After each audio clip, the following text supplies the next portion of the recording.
So blogger টিউটোরিয়ালের দ্বিতীয় পার্টে আপনাদের সবাইকে স্বাগতম। সো আজকে আমরা দেখব যে ওই দিন আমরা যে ইমেজগুলো আপলোড দিয়েছিলাম এবং যেগুলো আমরা পোস্ট করেছিলাম, এই জায়গায় আমরা ইমেজের অল্টার ট্যাগ এটা হচ্ছে আপনার এশিয়ার ক্ষেত্রে খুবই কার্যকরী।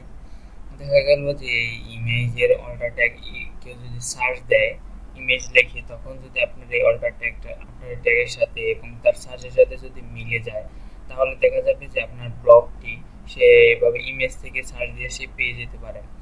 সো ইমেজের অল্টার ট্যাগ দিতে হলে, ইমেজের টাইটেল এবং অল্টার ট্যাগ দিতে হলে সো আপনি কি করবেন, এই যে ইমেজ সাথে ক্লিক করার পর এখানে দেখছেন এই প্রপার্টিস নামে একটা আসছে, সেখানে আমরা ক্লিক করে যদি দেখেন এখানে ইমেজের টাইটেল টেক্সট এবং অল্টার টেক্সট দিতে বলতেছে। এখানে যদি আমরা অল্টার টেক্সট এবং টাইটেল টেক্সট দেই, তাহলে আমাদের এটা ইমেজটা এসইও ফ্রেন্ডলি হয়ে যাবে।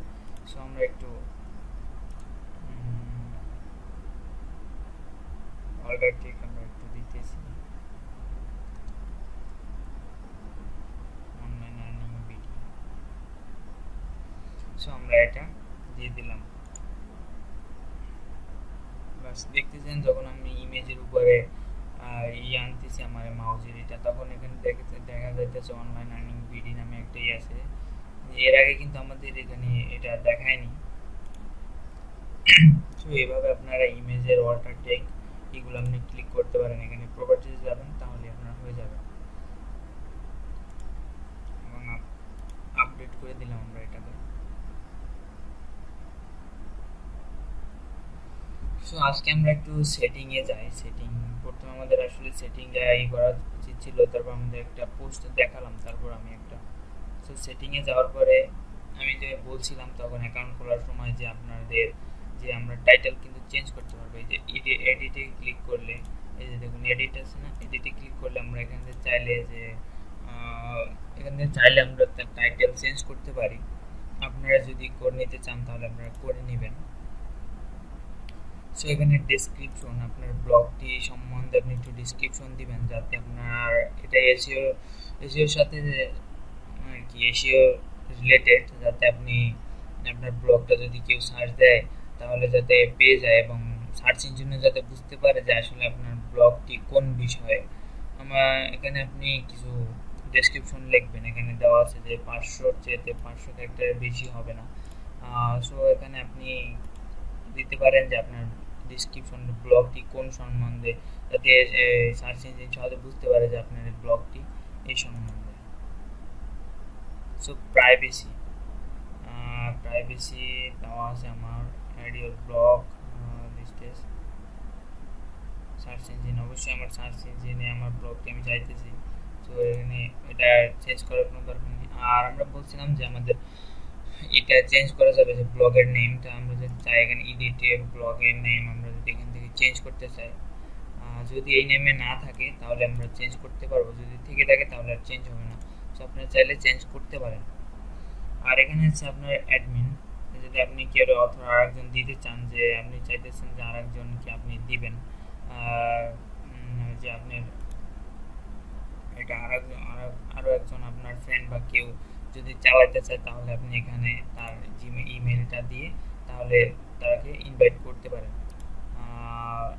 তারপরে হলো আমরা এখন বেসিক আছে পোস্ট, কমেন্ট অ্যান্ড শেয়ারিং। সেখানে আপনি এখানে দেখা যাইতেছে যে শো অ্যাট মোস্ট, মানে আপনার পেজে প্রথম পেজে আপনার কয়টা করবে। আমি চাইতেছি যে 7টা না, আমার চাইতেছি যে আমি 8টা যদি দেই তাহলে আমার 8টা শো করবে প্রথম পেজে। আর পোস্ট ডেস না, অ্যাড পোস্ট টেমপ্লেট, আপনি যদি চান যে পোস্টের টেমপ্লেট এনে অ্যাড করবেন তাহলে সেটা অ্যাড করতে পারেন। আর এটা হলো showing image with লিগেটস, এটা কি আসলে আমি একটু দেখতেছি কারণ। আচ্ছা ঠিক আছে। সো এখানে আপনার কমেন্টে আপনার কমেন্ট কি ইনেবল থাকবে না ডিসেবল থাকবে, সেখানে ফুল পেজ না হাইড করা থাকবে, আপনি দেখতে পারবেন যে আপনার কমেন্টটা আপনি দেখতে চান কিনা। আর আপনি যদি হু ক্যান কমেন্ট, কে আপনার কমেন্ট করতে পারবে, যদি রেজিস্টার ইউজার যদি দেন তাহলে আপনার শুধু রেজিস্টার ইউজার যারা আছে তারা করতে পারবে। গুগল যারা জিমেল অ্যাকাউন্ট দিয়ে লগ ইন করে তারা করতে পারবে। অনলি মেম্বার ব্লগ যাদের আছে তারা এখানে করতে পারবে। যদি আপনি এনিওয়ান দিয়ে দেন তাহলে যে কেউ আপনার এখানে কমেন্ট করতে পারবে। কমেন্ট মডারেশন আপনার নেবার। তারপর হলো show word verification. Word verification অবশ্যই আপনি দিবেন। শো ব্যাকলিংস দেখানোর দরকার নেই, ব্যাকলিংস হাইড থাক। তারপরে এখানে হলো কমেন্ট ফ্রম মেসেজ, যদি আপনি অ্যাড করতে চান তাহলে অ্যাড করে দিতে পারবেন। যে অনেকগুলো আছে যে দেখা যায় যে আমি লিখলাম যে আপনার কমেন্টটা যে নাইস, আপনি একটা সুন্দর যদি একটা পোস্ট দিলেন, আমি সেখানে নাইস লিখলাম, তখন আপনি এটা অটোমেটিকভাবে চলে যাবে থ্যাঙ্কস বা অন্য যে কিছু একটা সেটা লিখলে আপনি এখানে অ্যাড করে দিবেন, যে অ্যাড করে দিলে সেটা অটোমেটিকভাবে চলে যাবে। সো এরপরে আমরা চলে যাবো ইমেইলে। সরি আমরা এখানে একটু চেঞ্জ করছিলাম। সো এখানে সেভ সেটিং দিতে হবে, না হলে হবে না। সো এখানে আমরা ইমেইলে চলে যাব। যদি আমরা ইমেল চেঞ্জ করতে চাই তাহলে ইমেল এখানে চেঞ্জ করতে পারবো। এখানে তেমন কিছু নেই। Language and formative United state, আপনি যদি আপনার ল্যাঙ্গুয়েজ চেঞ্জ করতে চান তাহলে আপনার ল্যাঙ্গুয়েজ চেঞ্জ করতে পারবেন। টাইম জোনটা তাহলে আমরা একটু চেঞ্জ করেই দিই।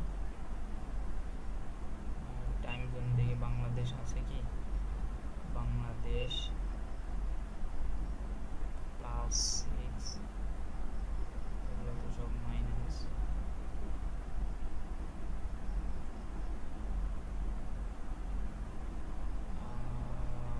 +6 এই তো ঢাকা আছে। সো এখানে আমরা ঢাকা দিয়ে দিলে ঢাকা হয়ে যাবে সেভ সেটিং। সো আমাদের টাইমটা সেট হয়ে গেল।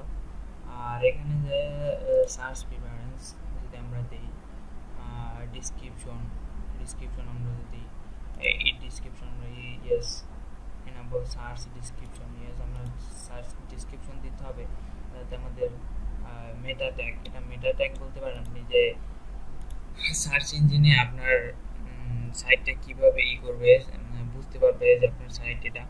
সেই সম্বন্ধে আপনার মেটা ট্যাগ দিতে হবে কিছু। সেই মেটা ট্যাগ আপনি এখানে চাইলে দিতে পারেন, এখানে দিতে হবে আপনার সাইটের সম্বন্ধে আপনি কি মেটা ট্যাগ দিতে চান সেটা আপনি দিতে পারবেন। আপাতত আমরা একটা দিয়ে দিচ্ছি,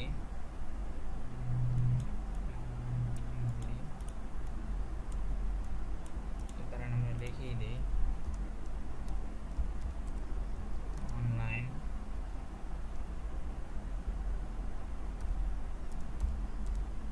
অনলাইন আর্নিং, তারপরে হলো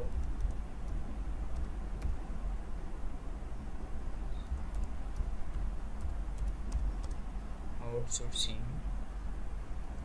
এরকম কিছু আপনি আপনার ব্লগে আসলে কি থাকবে, যেগুলো না থাকবে সেগুলো আপনি দিবেন না। শুধু আপনার যে ব্লগে যেগুলো থাকবে সেগুলো আপনি অবশ্যই দিবেন। সেগুলো দিয়ে আপনি এখানে সেভ চেঞ্জে ক্লিক করুন, সেভ করে নেবেন আপনার এটাকে। এই যে মেটা ডিফিকাল্ট, এখানে কাস্টম পেজ নট ফাউন্ড, এখানে কাস্টম পেজ নট ফাউন্ড। আর তারপরে গুগল সার্চ কাস্টম এডিট, এখানে আপনি এখানে গুগল সার্চ কাস্টম এটা চেঞ্জ করতে পারবেন না, আসলে এটা নতুন ট্যাব ওপেন হচ্ছে। আচ্ছা রোবট টেক্সট আমরা ইয়েস দিব, কারণ আমাদের রোবট টেক্সট এখানে একটা দিতে হবে। সেটা আমি আপনাদেরকে পরের টিউটোরিয়ালে অবশ্যই দেখিয়ে দিয়ে দেবো যে কীভাবে রোবট টেক্সটটা দিতে হয়। রোবট টেক্সট দিবেন, তারপর রোবট টেক্সটের জন্য আমাদের এখানে দিতে হবে। আর এখানে আমাদের থাকবে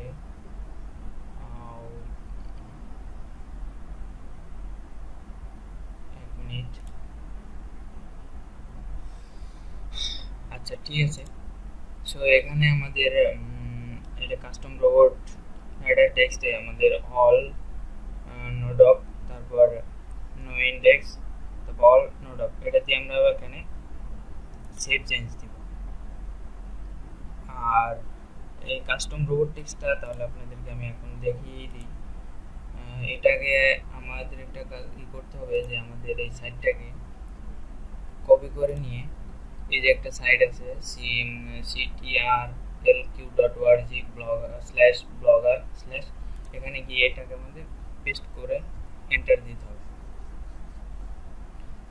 এখান থেকে আমরা ইউজার এজেন্ট থেকে কপি করে একদম বাকিটা আমরা পুরোটা কপি করে নেব। এখানে যা আছে কপি করে নিয়ে কন্ট্রোল সি দিয়ে কপি করব এবং কন্ট্রোল ভি দিয়ে এটাকে এখানে পেস্ট করব। এটাকে এখানে পেস্ট করলে আমাদের robot text custom robot text হয়ে যাবে। তো সেখানে আমরা সেভ চেঞ্জে ক্লিক করব।